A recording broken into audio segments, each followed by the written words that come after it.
Hey, what is up, Hill fam? Thank you so much for tuning in. Today we have a very special Patron specific video for you guys today, and that is going to be my Frieza deck profile. So before I jump right into this deck profile, I just want to give a shout out and a thanks to our two Patreons who are supporting us most recently. Thank you so much for being a part of this Dragon Ball Super card game journey.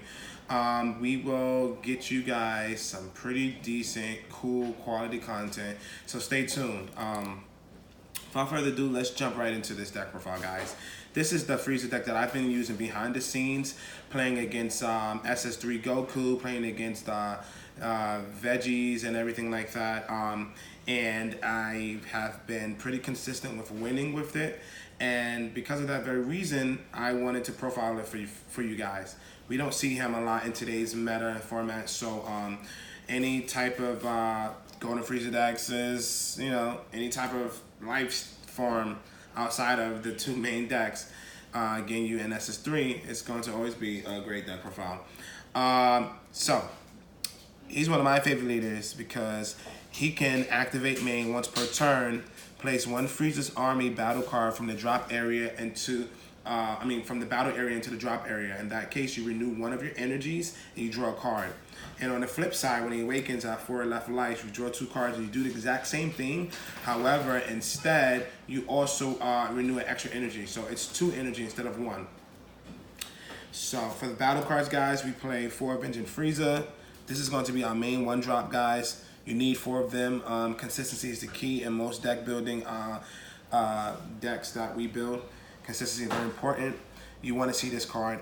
If you don't have them in your hand, you probably want money to kind of get these, or you will have a slow game.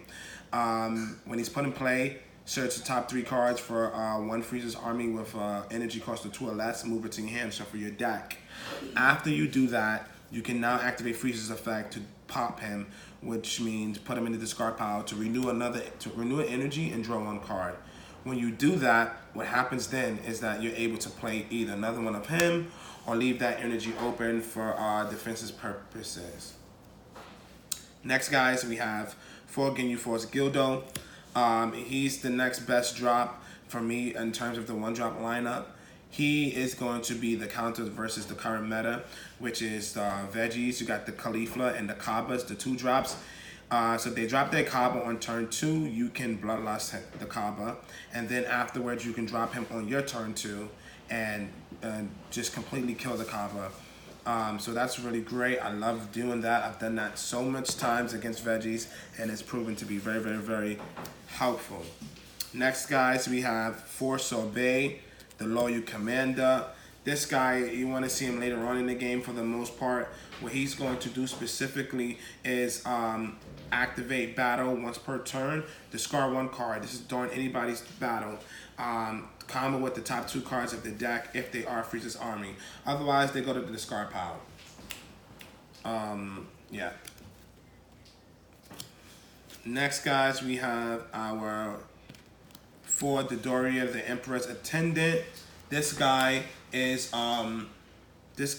the super combo for the deck. You're gonna draw 1 card, and he's an average 10k. He's really good because he's also tutorable by Avenging Frieza, so that's really good. It's a 2-drop, and yeah.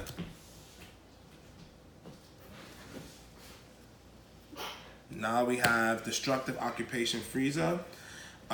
He is one of our defensive measures.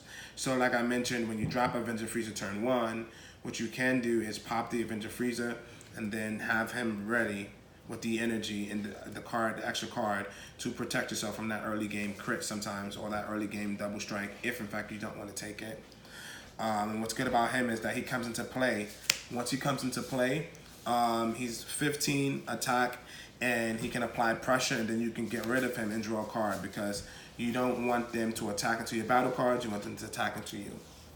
Next, we have 3 Source of the Power Son Goku. Activate main. I'm sorry, guys. Once per turn, when this card attacks, you can choose up to 2 cards in your life area, move it to your hand, and in that case, he gets restood and he gains 5k if you've chosen at least 1 or more life.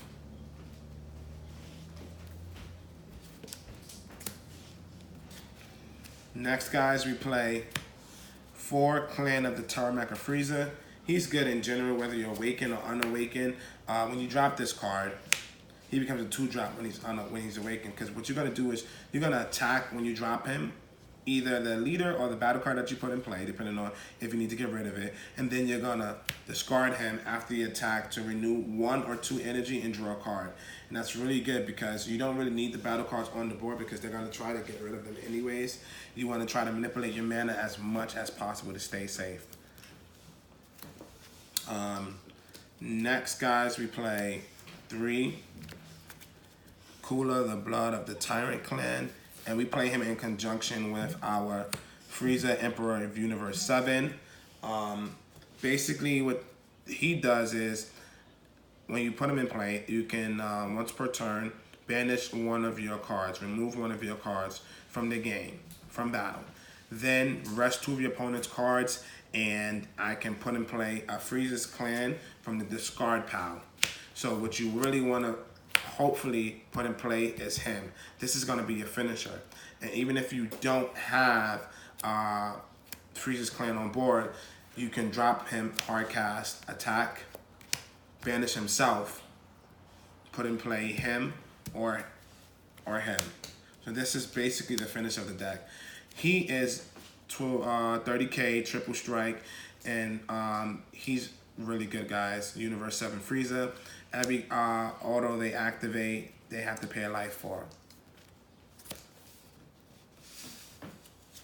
Coming into the last couple of cards, Scientist Fu is our last battle cards.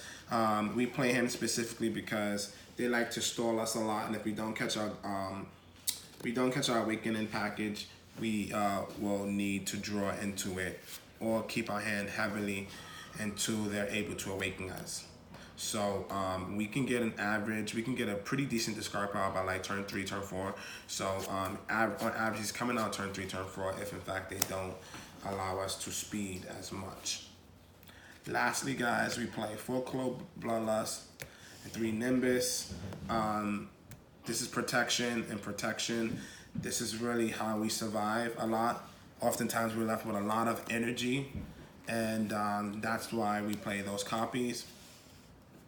And the last couple of cards is going to be 4 Objection and 4 Sensu Bean. Now I know you guys are probably like, what the heck? Yes. So we only play 8 blue cards because it's all you need. And I'm going to tell you about deck construction. This is all you need. Our objective, sorry guys, is to play Objection at least once or twice during the game. So all that requires for me to have is 1 energy ever. So Sensu Bean is really good because if I charge 1 Sensu Bean and I'm able to activate an Objection, that 1 blue energy now has a purpose, because Sensu Bean is very, very, very important and powerful in a lot of decks. So that is going to be the deck profile, guys. Just a quick tip: if you catch any of the blue cards in your first hand, you always keep them. You keep them, and you utilize them when you need to. That is the deck profile, guys. Thank you so much for supporting us.